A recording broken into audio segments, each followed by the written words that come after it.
Hoy vengo a contarles un poco qué ha pasado en esta más de una década desde que fundamos esta compañía.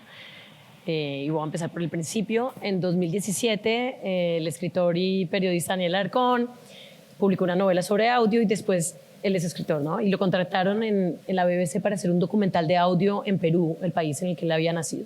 Viajó con un productor de radio británico, hizo una cantidad de entrevistas y un mes después, cuando recibió la mezcla final de la pieza, se dio cuenta que las voces que él creía que eran las más potentes se habían quedado por fuera.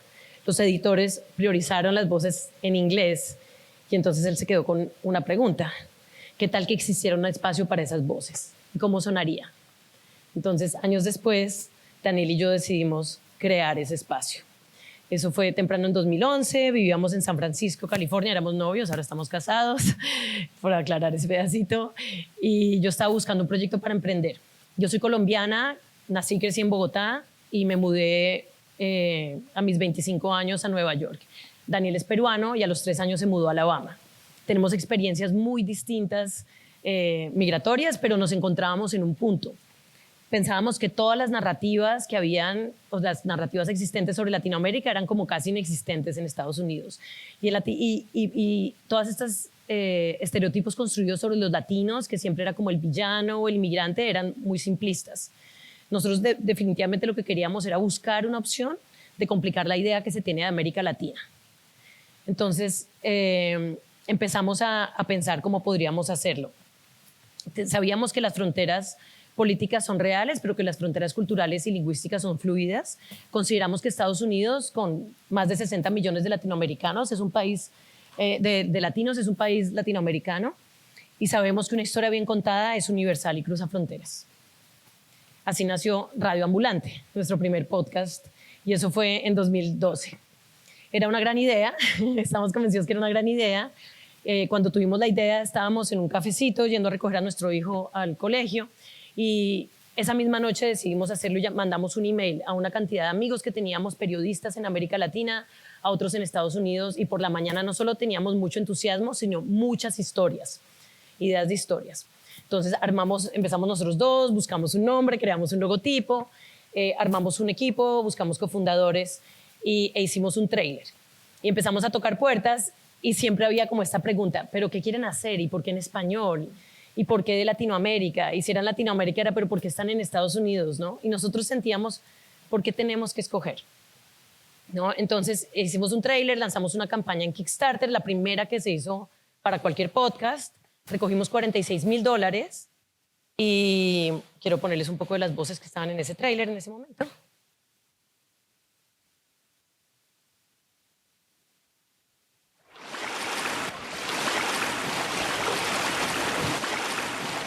Empatado, ¿por qué no ver tantos cadáveres? No encontrarse en el río 7, 8 seguidos. Muy berraco. Y en la noche. Bueno, venía llegando a mi casa y vi una gran cantidad de jóvenes vestidos de negro en el medio de la calle, pero no distinguí ninguna cara, ¿no? Punk significa ser un hombre bien responsable en sí mismo. Si tú chupas, mañana trabajas. Entonces la gente subía al cerro y él veía a la Virgen y hablaba con ella y él le decía cosas y él las transmitía. Cantamos el himno como todos los dominicanos y todas las dominicanas, porque somos de aquí. Nacimos aquí, nos criamos aquí. Bueno, yo soy una persona igual que cualquiera. Hace casi 3 años que estoy haciendo esto. Entonces siento la necesidad de decir que no estoy loco. Dejar por ahí. Obviamente, como no habían recursos para nosotros, hicimos el Kickstarter, lo que toca hacer siempre, una venta de galletas en el parque con nuestra comunidad. Esos niños ya la mayoría están en la universidad, 2 de ellos. Y es increíble como haber hecho esta presentación ahora, porque es como una reflexión de qué ha pasado en todo este tiempo. Hoy somos un equipo de 35 personas, ahí está la mitad, en un show en vivo reciente en Cartagena. Pero les quiero contar y les voy a resumir un poquito. Radio Ambulante produce hoy en día, en 2016 firmamos un acuerdo de distribución con NPR, que es como uno de los distribuidores, el distribuidor más grande de radio en Estados Unidos. Somos el podcast que tiene en español. Publicamos temporadas de 30 episodios que empiezan en septiembre y terminan en mayo. Y básicamente lo que hacemos es cada episodio, es una historia larga, que tiene un solo episodio cada semana, sale los martes y cada semana tenemos una historia con un tema, con un país distinto. Contamos en esto, es un retrato sonoro de la vida en Latinoamérica y todo está narrado en las voces de los protagonistas. Acabamos de lanzar nuestra nueva temporada hace un par de semanas y ya estamos llegando a 1 millón o sea, estamos completando 1 millón de descargas por mes. Radio Ambulante suma 43 millones de descargas históricas, tenemos más de 500,000 seguidores en redes y tenemos como 2 millones de interacciones en todos los canales más allá de las descargas del podcast. Pero una de las cosas que siempre hemos hecho es tratar de entender la comunidad. En una época éramos 5 personas cuando firmamos el acuerdo con NPR. Ahora que somos 35 hemos hecho muchos esfuerzos deliberados para poder encontrar a la comunidad en donde está. Entonces les voy a mencionar algunos. Nos comunicamos vía newsletters. Ninguno está detrás del muro de pago, pero tenemos boletines para diferentes cosas, boletines de recomendados, que los recomiendo a todos.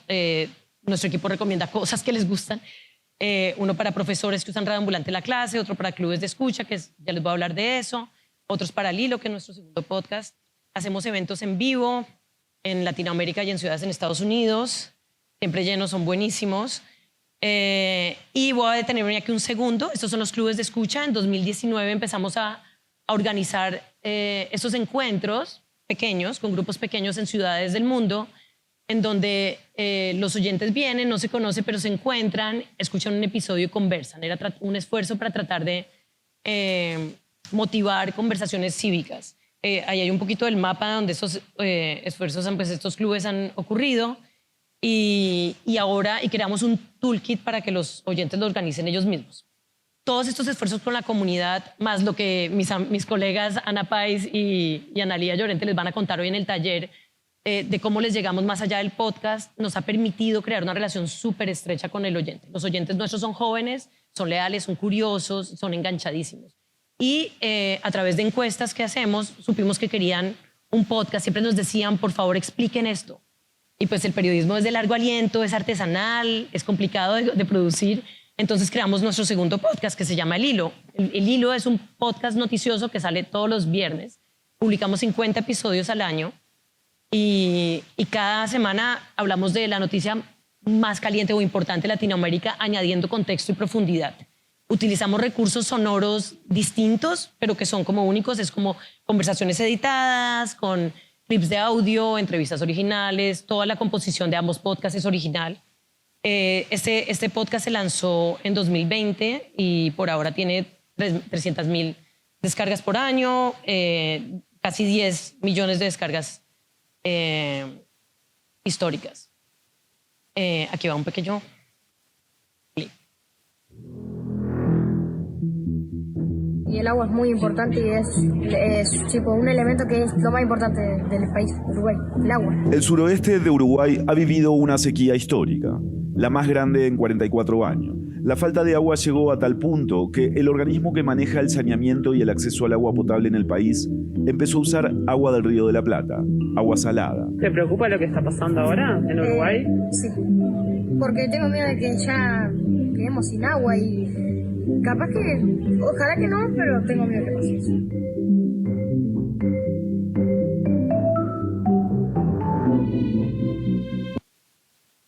Entonces, el balance, estamos súper orgullosos.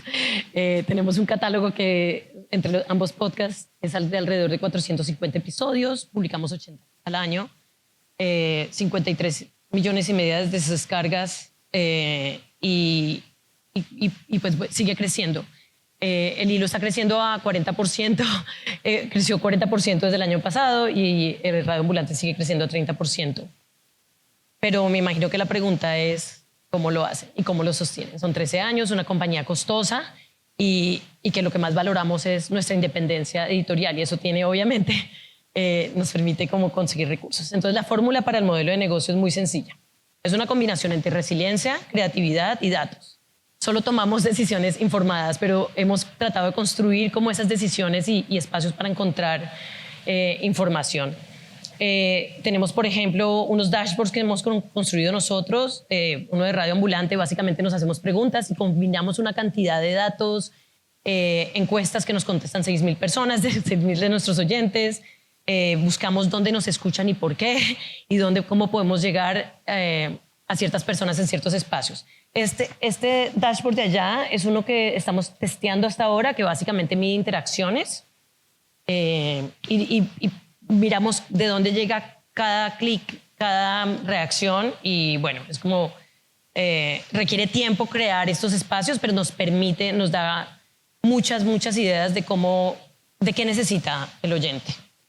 Pero entonces el modelo de negocio en papel, en la vida real, somos una organización sin ánimo de lucro que está registrada de una manera que es un C Corp en Estados Unidos, que puede tener ventures y modelos for profit también. Por ahora solamente nos dedicamos al modelo pues, de non-profit, pero hemos creado proyectos que de pronto se van a convertir en otras empresas. El 40% del presupuesto anual viene de fundaciones, de apoyo de fundaciones.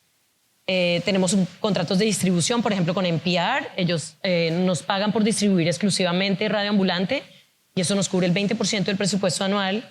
Hacemos derivados que por ahora no cubren mucho, como por ejemplo estamos adaptando una serie y una película pues en Hollywood. Estaban en huelga, entonces dice 5%, pero bueno, vamos a ver, estamos descongelando eso. Y estoy señalando abajo el revenue que viene de las audiencias, las utilidades de las audiencias o que conseguimos de crear esa relación con la comunidad.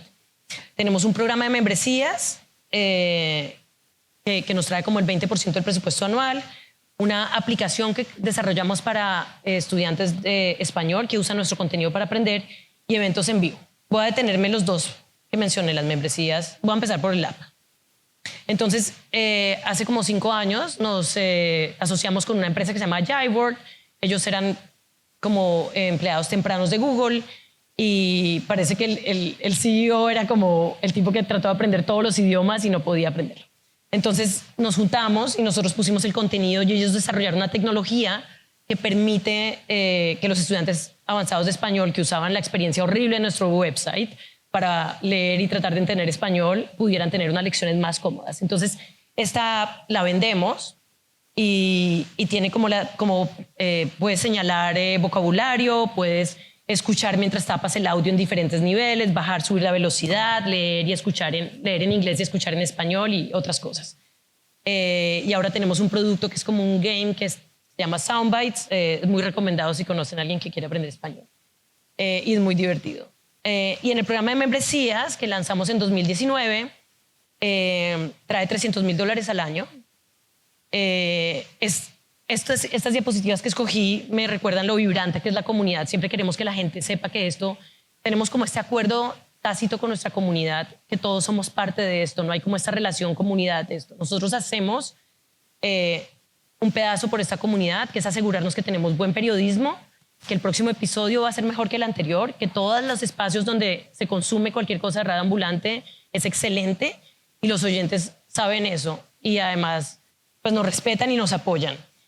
Los oyentes que pueden nos apoyan y saben que si apoyan y si donan, hay otra gente que se va a beneficiar porque no queremos tener nada detrás de un muro de pago. Estas fotos son como oyentes que nos mandaron sus fotos y sus ideas para poder hacer la campaña y bueno, esto es como unas ideas de lo que hacemos. ¿Qué sigue? Entonces, con todo esto solo puedo decir que siempre miramos al futuro, somos muy optimistas. Temprano el próximo año vienen las series de Radio Ambulante en otro feed. Estamos siempre como mirando hacia adelante, pero por supuesto no somos inmunes a la crisis de periodismo y no vamos a tratar de pretender que estos riesgos no están pasando. Ayer la emisora pública de Nueva York despidió como al 12 o 13% de su nómina. Otro podcast icónico lo hizo hace un mes. El Texas Tribune, que es este medio sin ánimo de lucro en Texas, en Estados Unidos, que siempre es el ejemplo para la non-profit que es sostenible. Hizo lo mismo, despidió una cantidad de gente. Nosotros no vamos a ninguna parte, pero teníamos un contrato de distribución por el hilo que se cayó y tenemos un déficit que estamos en. Entonces a veces cuando me levanto por la mañana, y seguro si hay líderes aquí de proyectos se pueden identificar con esto, me levanto súper motivada, pero a veces es agobiante y es agotador. Entonces tengo un tip. Voy aquí y miro esto.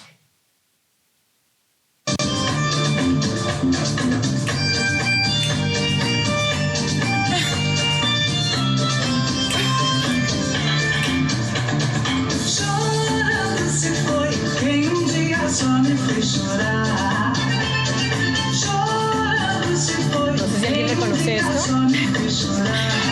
En 2020, cuando cayó la pandemia, estábamos súper agobiados, agotadas, asustadas.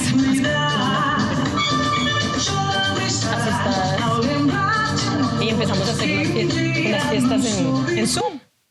Y nos acompañaban más de 1000 personas. Teníamos DJs, todos bailábamos. Realmente, pues, al final somos una mano de nerds, todos, nosotros y los oyentes. Entonces, cuando me siento así, vuelvo a esto, ¿no? Y pienso en lo que es importante. ¿A quién le servimos? ¿Por qué hacemos esto? ¿No? Pienso en no descarrilarnos de nuestra misión, porque sí, al final tenemos algo extraordinario y siempre te están jalando a todas partes a que hagas cosas que son como de la cosa más brillante y la cosa nueva, pero toca siempre mantener el foco en la misión, en la audiencia y siempre recordar por qué lo hacemos. Y para nosotros es simple. Nosotros estamos haciendo este trabajo porque queremos contar las historias nosotros mismos y que nos las cuenten por nosotros. Y por eso hacemos lo que hacemos. Muchas gracias.